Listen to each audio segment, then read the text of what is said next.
Makanya yang pertama yang akan menjadi pelindung ya dalam kita beragama ini yaitu tarkul kalam illa ma la budda minhu. Yang pertama kita harus pastikan adalah jangan dalam hidup, dalam bermasyarakat, dalam bersahabat ini kita terlampau banyak berbicara ya. Tarkul kalam ya, tinggalkan illa ma la budda minhu, kecuali untuk kondisi di tempat-tempat di mana kita harus berbicara, maka kita harus berbicara ya. Assalamualaikum teman-teman. Jangan lupa klik subscribe di channel Tafakur Video ya, dan aktifkan tanda loncengnya. Bismillahirrahmanirrahim. Assalamualaikum warahmatullahi wabarakatuh. Alhamdulillahi rabbil alamin wal aqibatu lil muttaqin wa la udwana illa 'alal zalimin. Ashhadu an la ilaha illallah wahdahu la syarika lah wa ashhadu anna sayyidana wa habibana Muhammadan abduhu wa rasuluh wa safiyyuhu min baini khalqihi wa khaliluh sallallahu alaihi wasallam wa ba'd. Kaum muslimin, kaum muslimat, sahabat Tafakur Online yang dirahmati Allah Subhanahu wa taala. Alhamdulillahi Rabbil Alamin, kita memuji Allah Jalla Jalaluh atas begitu banyak karunia, pemberian, nikmat, anugerah yang kita terima dari semenjak kita dalam kandungan ibu kita sampailah kemudian kita ya pada usia saat dan detik ini, yang tak akan mungkin kita bisa membalas nikmat tersebut. Maka apa yang mungkin kita lakukan adalah bagaimana kita menjadi abdan syakuro, yaitu hamba yang pandai bersyukur, yaitu dengan menggunakan nikmat hidup ini benar-benar dalam rangka ya mengabdikan diri kepada Allah Subhanahu wa taala. Kemudian salawat dan salam semoga pula hendaknya tetap tercurahkan kepada baginda Nabi besar Muhammad sallallahu alaihi wasallam dengan mengucapkan Allahumma salli ala sayyidina Muhammad wa ala ali sayyidina Muhammad, dan bersalam pula kita kepada beliau dengan mengucapkan assalamu alayka ya Nabi Allah, assalamu alayka ya Rasulullah. Sahabatku yang dirahmati Allah, mudah-mudahan dengan senantiasa kita mendawamkan salawat dan salam kepada baginda Rasulullah sallallahu alaihi wasallam menjadikan kita ya umat beliau yang setia dengan sunnahnya, yang mudah-mudahan kita kelak mendapatkan syafaat dari baginda Rasulullah. Amin ya rabbal alamin. Baik, kita akan lanjutkan makalah yang berikutnya, masih ya dalam kitab Nasaihul Ibad ya. Yang berikutnya insyaallah yang akan menjadi renungan kita, yang akan menjadi kajian kita pada kesempatan yang berbahagia ini, yaitu satu makalah ya, perkataan yang disandarkan kepada Hamid Al-Laqaf. Semoga Allah memberikan rahmat kepadanya dengan rahmat yang luas. Amin ya rabbal alamin. An Hamid Al-Laqaf rahimahullahu annahu atahu rajulun faqala lah. Saudaraku, satu ketika ada seorang lelaki yang datang kepada Hamid Al-Laqaf ya. Atahu rajulun faqala lah. Seorang laki-laki datang kepadanya, menghampirinya dan berkata kepadanya, faqala lahu, berkata kepada Hamid Al-Laqaf ini. Apa yang dia katakan? Ausini, wahai Hamid Al-Laqaf, sudilah kiranya engkau memberikan kepadaku wasiat, memberikan kepadaku nasihat, memberikan kepadaku peringatan. Ausini. Maka Hamid Al-Laqaf ya, sebagai seseorang yang diminta untuk memberikan nasihat, beliau pun kemudian memberikan nasihatnya. Yang pertama, kita mengerti bahwa dalam beragama ini, dalam hidup ini, kita membutuhkan yang namanya an-nasihah ya. Nasihat ini kita membutuhkannya. bukti bahwa manusia itu tidaklah sempurna. Terkadang kita merasa cukup, terkadang kita merasa sudah baik-baik saja, tapi ternyata ya yang melihat kekurangan itu adalah orang lain yang ada di sekitar kita. Maka di situ kita butuh meminta nasihat, dan orang yang diminta nasihat maka hendaklah kemudian dia dengan sukarela, dengan penuh keikhlasan berusaha memberikan nasihat kepada orang yang memintanya. Harapannya apa? Ketika suatu saat kita pula yang perlu dinasihati, maka orang pun tidak akan sungkan untuk memberikan nasihat kepada kita. Maka saudaraku, jangan sampai tradisi saling mengingatkan, saling menasihati ini hilang ya dari kaum muslimin dan kaum muslimat. Maka Ausini ya, seorang laki-laki datang kepada Hamid Al-Laqaf meminta nasihat ya. Kemudian beliau pun mengatakan faqala, Hamid Al-Laqaf pun memberikan nasihat kepada pemuda, kepada lelaki ini. Apa yang beliau katakan? Ya, nasihat ini kemudian yang menjadi nasihat bagi kita pada kesempatan atau pertemuan yang mudah-mudahan dimuliakan Allah Subhanahu wa taala. Beliau mengatakan, ij'al lidinika ghilafan. Ij'al lidinika ghilafan. Wahai pemuda, wahai lelaki, ij'al, hendaklah engkau menjadikan lidinika ya, untuk agamamu, di dalam agamamu ghilafan. Ghilaf itu artinya adalah sampul. Jadi kalau kita ada buku ya, maka biasanya itu buku itu ada ghilaf, sampul. Biasanya orang mengatakan qara'tu hadzal kitab min ghilaf ila ghilaf. Artinya apa? Aku telah menyelesaikan membaca buku ini dari sampul ya, sampul depan sampailah ke sampul yang belakang. Artinya apa? Dibaca seluruhnya. Dalam bahasa Inggris biasanya disebut dengan cover. Ada soft cover, ada hard cover. Hard cover artinya sampulnya keras, tebal ya. Ada yang soft, yang lebih tipis dan lembut. Nasihat beliau, ij'al lidinika ghilafan. Wahai fulan, hendaklah engkau menjadikan dalam agamamu ini ghilafan, satu sampul. Ya. Ka ghilafis suhuf, layaknya ya, sampul yang ada pada mushaf atau pada buku atau pada Al-Qur'an atau pada ya, buku-buku yang lainnya.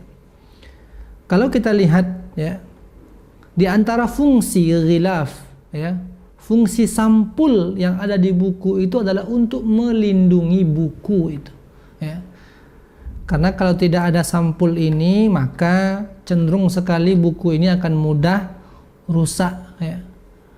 Mudah rusak, kadang-kadang terkena air dan seterusnya kalau seandainya tak diberi sampul atau hanya mengandalkan kertas yang tipis seperti ini. Maka diberilah sampul, dan biasanya sampul ini pun tidaklah kertas yang sembarangan ya. Dia tebal, dia kemudian kualitasnya bagus, bahkan kadang-kadang juga dilapisi dengan plastik, sehingga nanti buku yang berharga ini ketika ya kena air sebagai contoh, maka dia nggak langsung rusak ya, karena ada yang melindungi. Nah, inilah fungsi daripada ghilaf yang terdapat dalam satu buku. Beliau mengatakan ij'al lidinika ghilafan ka ghilafis suhuf. Wahai pemuda, jadikanlah dalam agamamu itu ada ghilaf, ada sampul, ada pelindung ya, sebagaimana adanya sampul yang ada pada mushaf atau ada pada buku. Kemudian qila lahu, lalu kemudian pemuda ini bertanya ya, kepada Hamid Al-Laqaf ya, apa kata beliau? Ma ghilafuddin. Ya, wahai Hamid Al-Laqaf, apa kira-kira yang engkau maksudkan dengan ghilaf? Ghilafuddin, apa yang engkau maksudkan dengan sampul agama ini?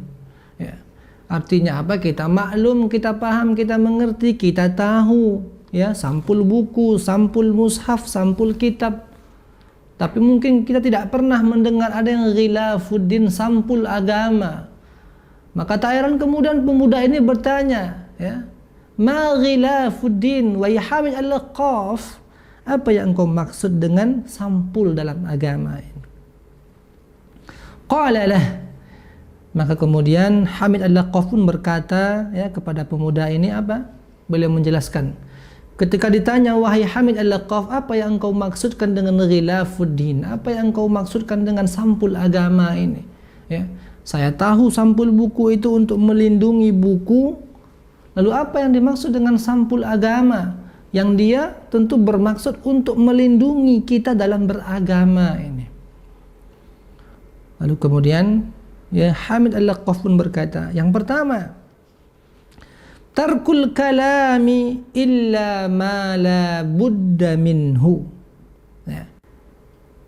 Jadi kalau kita memiliki buku yang sangat berharga, buku yang sangat bernilai, kita akan memberinya dengan sampul dari pabrik, kemudian kita beri sampul kertas lagi, diberi sampul plastik lagi, bahkan diletakkan dalam peti, ya, dalam kotak, disimpan dalam lemari. Gitu cara kita menghargai, menjaga ya buku yang mulia tersebut sehingga dia tidak rusak. Maka dalam agama ini juga ada sampulnya, ada sesuatu yang perlu kita lakukan agar terjaga dalam kita beragama, biar tidak rusak cara kita dalam beragama.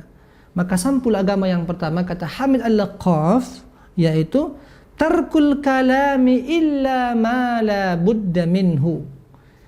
Ya, tarkul kalam, ya, kalau kita ingin agama kita ini kemudian terjaga, ya, yang pertama kita lakukan adalah tarkul kalam illa ma la budda minhu, yaitu meninggalkan perkataan-perkataan yang terlampau banyak, ya, ya, illa ma la budda minhu, kecuali hanya sesuatu yang kita rasa perlu untuk berbicara, maka berbicaralah. Ya.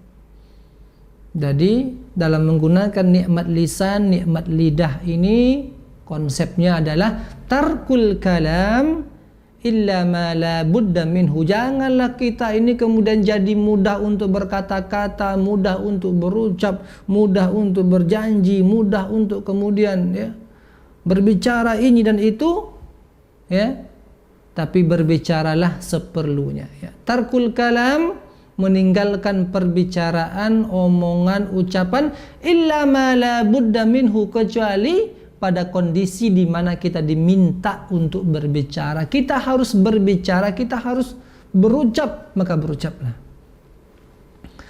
Maka saudaraku yang dirahmati Allah Subhanahu wa taala, makanya baginda mengatakan khairul kalam ma qalla wa dalla. Sebaik-baik ucapan itu adalah ma qalla, sesuatu yang sedikit, pendek, ringkas, wa dalla, ya. Ma qalla wa dalla. Singkat, ya, sederhana, wadalla, tapi mengandung petunjuk, mengandung nasihat, mengandung hidayah di dalamnya.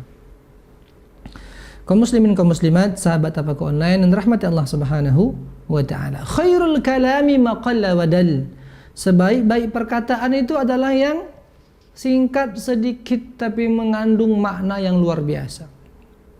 Daripada perkataan yang panjang lebar tapi tak ada maknanya, tak ada nilainya, tak ada nasihat di dalamnya.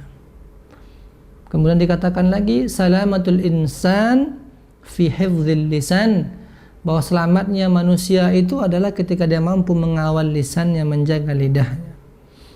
Makanya yang pertama yang akan menjadi pelindung ya dalam kita beragama ini, yaitu tarkul kalam illa ma la budda minhu. Yang pertama kita harus pastikan adalah jangan dalam hidup, dalam bermasyarakat, dalam bersahabat ini kita terlampau banyak berbicara, ya. Tarkul kalam, ya, tinggalkan illa ma la budda minhu, kecuali untuk kondisi di tempat-tempat di mana kita harus berbicara, maka kita harus berbicara, ya. Karena ya, berbicara ini juga ada saatnya di mana menjadi wajib bagi kita untuk berbicara. Ketika kita melihat kemungkaran, melihat sesuatu yang salah, maka kita ada kewajiban untuk meluruskan, membenarkan, bukan justru mendiamkan kesalahan tersebut, ya. Maka dalam kondisi situasi tersebut kita harus berbicara, bukan diam, ya. Artinya jangan sampai kita salah memahami, ya, pepatah yang mengatakan bahwa diam itu emas. Benar, diam itu emas, ya, di saat dan di tempatnya. Tapi ada pula diam itu adalah sesuatu yang bisa bernilai dosa dan maksiat ketika kita melihat satu kemungkaran lalu kemudian kita mengabaikannya dengan berdiam diri. Maka saudaraku yang dirahmati Allah Subhanahu wa taala, maka kita juga pernah mendengarkan ya, kata-kata yang luar biasa mengandung hikmah. Aku tidak takut dengan berbicaranya orang-orang yang jahil. Aku tidak khawatir dengan berbicaranya orang-orang yang jahil, orang-orang yang tak berilmu. Tapi yang aku takutkan adalah diamnya orang-orang yang berilmu. Jadi kalau ada orang yang jahil berbicara, ya dia akan berbicara karena kejahilannya, dia nggak mengerti. Dia nggak tahu bahwa kalau kita nggak mengerti satu perkara harusnya diam. La taqfu ma laysa laka bi ilmun. Dia tidak mengerti. Karena ketidakmengertiannya maka dia berbicara dalam hal ini, dia ikut nimbrung, dia bahkan seolah-olah berfatwa yang itu bukan di bidangnya, dia malah ikut berbicara. Sehingga bukan solusi yang dihasilkan, justru malah menambah keruh permasalahan tersebut. Nah, ini yang terjadi di tengah-tengah masyarakat kita. Idza wusida al-amru ila ghairi ahlihi fantazir as-sa'ah. Ketika suatu perkara diserahkan kepada orang yang tidak ahli, ya kapabel di bidang itu, maka tunggulah kehancuran. Maka ada saat kita dituntut untuk berbicara, ada saatnya kita harus diam. Tapi secara umum kaidahnya adalah tarkul kalam ma la budda minhu, yaitu jangan mudah-mudah untuk berbicara, ya. Ngobrol nggak tahu ujung pangkalnya, pokoknya asal berbunyi. Orang menyebutnya asbun, asal berbunyi, walaupun tidak tahu ceritanya entah dari mana, pangkalnya bagaimana, latar belakang kejadian, tapi dia ikut ngobrol di situ walaupun tidak mengerti, ya, tidak tahu dia bagaimana sebab akibatnya, bagaimana cerita awalnya, bagaimana latar belakangnya, tapi dia ikut, ya, sekedar ngobrol dan ngobrol, padahal, ya, apa yang dia ucapkan, setiap patah kata itu kelak akan diminta pertanggungjawaban oleh Allah Subhanahu wa ta'ala. Yang pertama adalah tarkul kalam illa ma la budda minhu, yaitu tidak banyak berkata-kata kecuali pada tempat, pada waktu yang kita rasa perlu untuk berbicara. Kaum muslimin, kaum muslimat yang dirahmati Allah Subhanahu wa ta'ala. Kemudian yang berikutnya adalah, ya, wasiat dari Hamid Al-Laqaf kepada pemuda tadi adalah, yaitu wa tarkud dunya illa ma la budda minhu, ya, yaitu meninggalkan dunia. Jadi kalau kita ingin agama kita, nilai-nilai agama, nilai-nilai luhur yang ada pada agama ini terjaga, ya, diberi sampul sehingga terjaga, tidak kemudian nilai itu luntur, tidak kemudian nilai itu tergerus, ya, oleh, ya, gemerlapnya dunia ini, maka sampul yang kedua adalah wa tarkud dunya illa ma la budda minhu, tinggalkan dunia ini kecuali sesuatu yang kita harus miliki. Ya. Tidak semuanya kita tinggalkan dunia. Kita butuh makan, kita butuh bekerja, kita butuh minum, ya, untuk kemudian kita bertahan hidup.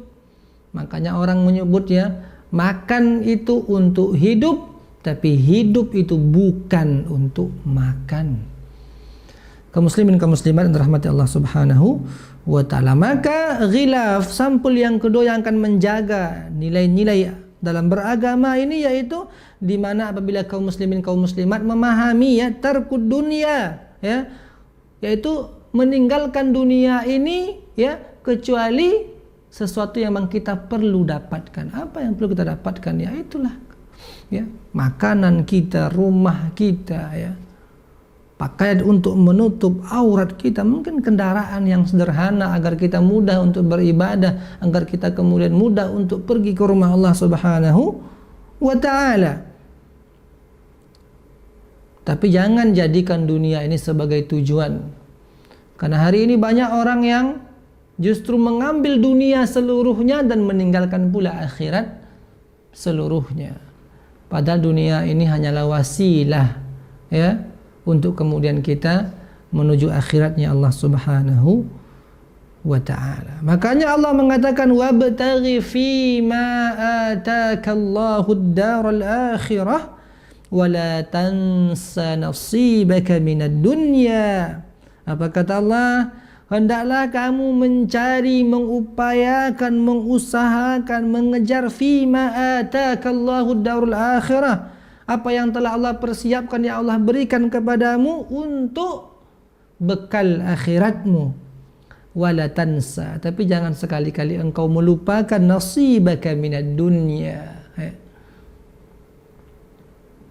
Jadi Allah perintahkan kita carilah ya untuk akhiratmu, carilah akhiratmu, carilah akhirat, persiapkan bekalmu ya, ibadahmu, amal baikmu, infakmu, sedekahmu, salatmu, bacaan Qur'anmu, ya, membantu orang lain dan seterusnya. Wala tansa, tapi jangan sekali-kali engkau lupa ya, ada nasib, ada bahagian di dunia ini yang juga engkau harus miliki.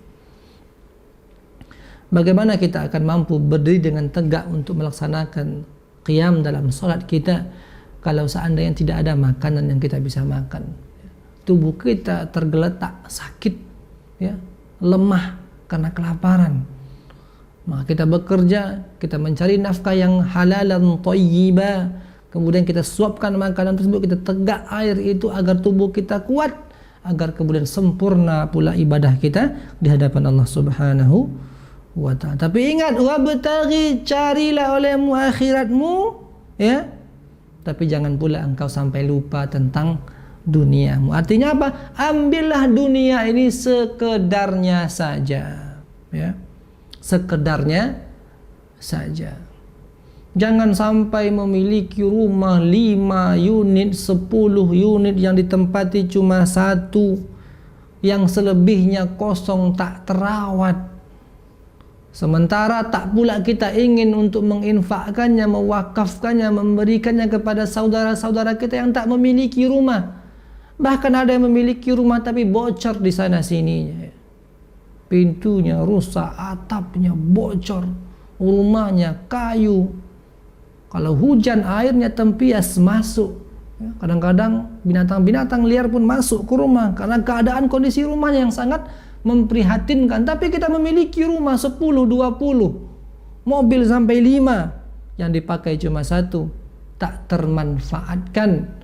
Tarkud dunya, tinggalkanlah dunia ini, illa ma la budda minhu, kecuali sesuatu yang kita rasa perlu untuk kita miliki, yang benar-benar memang kita butuhkan ya. Kita memiliki rumah padahal yang kita tempatkan cuma 1. Di rumah yang 1 itu ada 10 kamar padahal yang dipakai cuma 1, 2 kamar ya. Maka di sini ya, hendaklah kita kemudian bermuhasabah bahwa setiap harta yang kita miliki tersebut ya akan dihisab oleh Allah Subhanahu wa ta'ala. Makanya ada ya, pepatah yang mengatakan, atau kata-kata hikmah yang mengatakan ya, perlombaan yang paling melelahkan itu adalah perlombaan mengejar dunia ya. Perlombaan ya, kompetisi yang paling melelahkan itu adalah kompetisi atau mengejar dunia. Kenapa? Karena halalnya itu akan dihisap ya. Oh Ustadz, rumah saya ini 10 semuanya rizki yang halal dan baik. Ini hasil usaha saya, tidak hasil korupsi, tidak hasil mencuri, tidak hasil menzalimi orang. Ini harta yang halal Ustadz. Mobil saya 20 ini semuanya halal. Benar ya. Yang halalnya itu akan dihisap oleh Allah Subhanahu wa ta'ala.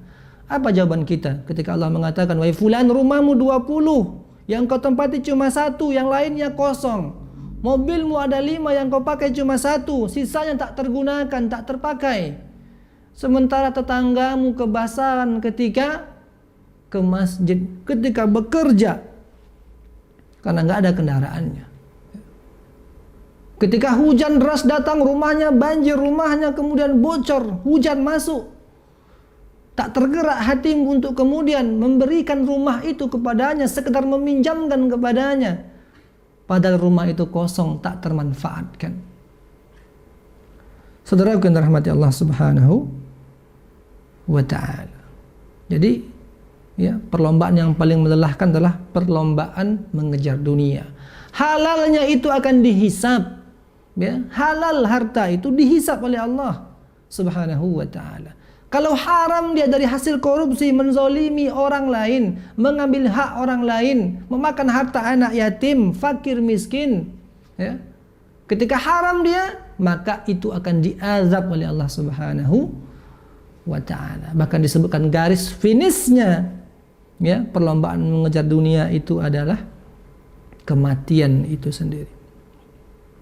Maka ambillah dunia ini wabtaghi fima ataka Allahu ad-daral akhirah wa la tansa nasibaka minad dunya. Kejarlah, utamakan akhirat, tapi juga jangan lupakan duniamu. Maka hidup di dunia ini sekedarnya saja, ya, untuk kamu memiliki kendaraan untuk bisa kemudian, ya, membawa keluarga, ya, memiliki rumah untuk sekedar kita bisa berteduh dengan nyaman di situ, ya. Tak perlulah memiliki rumah sampai sekian unit, sementara yang rumah itu kosong, yang dipakai cuma satu. Kalau kita memiliki rumah yang banyak, kendaraan yang banyak dari halal yang baik, maka pinjamkan kepada orang lain, berikan kepada orang lain, infakkan, wakafkan kepada lembaga-lembaga dakwah, agar kemudian harta itu bermanfaat, dan harta yang bermanfaat itulah yang kelak akan menjadi penolong kita di hadapan Allah Subhanahu wa ta'ala. Kemudian yang berikutnya, ya, yang akan menjadi sampul dalam agama ini, yaitu wa tarku mukhalatatin nas illa ma la budda minhu, yaitu meninggalkan kebiasaan sering berkumpul, nongkrong kongkow dengan banyak orang, ya. Tinggalkan illa ma la budda minhu. Kapan kita harus berkumpul, kapan kita harus berjumpa dengan orang? Ketika ada keperluan, yang keperluan itu adalah keperluan yang dibenarkan dalam syariat, ya, yang diridhoi oleh Allah Subhanahu wa taala. Berkumpul laki-laki dan perempuan yang bukan mahramnya, menampakkan auratnya, sesuatu yang diharamkan oleh Allah Subhanahu wa taala. Wa tarku mukhalatatin nas, ya, ghilaf yang akan menjadi pelindung kita dalam beragama ini adalah ketika kita mampu meninggalkan, ya, berkumpul dengan manusia, ya, yang tak ada faedah dan manfaatnya. Berjumpalah, sambunglah silaturahim, itu adalah yang positif. Bahkan Nabi mengatakan la yadkhulul jannah qati'ur rahim, tak akan masuk ke dalam surga orang-orang yang memutus tali silaturahim. Tapi pastikan, ya, silaturahim yang disambung dalam rangka ketaatan kepada Allah Subhanahu wa taala, yang mengundang ridhonya Allah Subhanahu wa taala. Maka hindarkan perkumpulan-perkumpulan, perjumpaan-perjumpaan yang kemudian mengundang murkanya Allah Subhanahu wa taala. Di tempat-tempat yang syariat di situ kemudian diabaikan, ya. Orang-orang yang kemudian membuka auratnya, minum minuman keras dan seterusnya. Kenapa? Karena berkumpul dengan orang-orang soleh itu akan menjadikan kita ikut soleh, dan berkumpul dengan orang-orang yang tidak baik itu sedikit ataupun banyaknya akan menjadikan kita orang yang terpengaruh.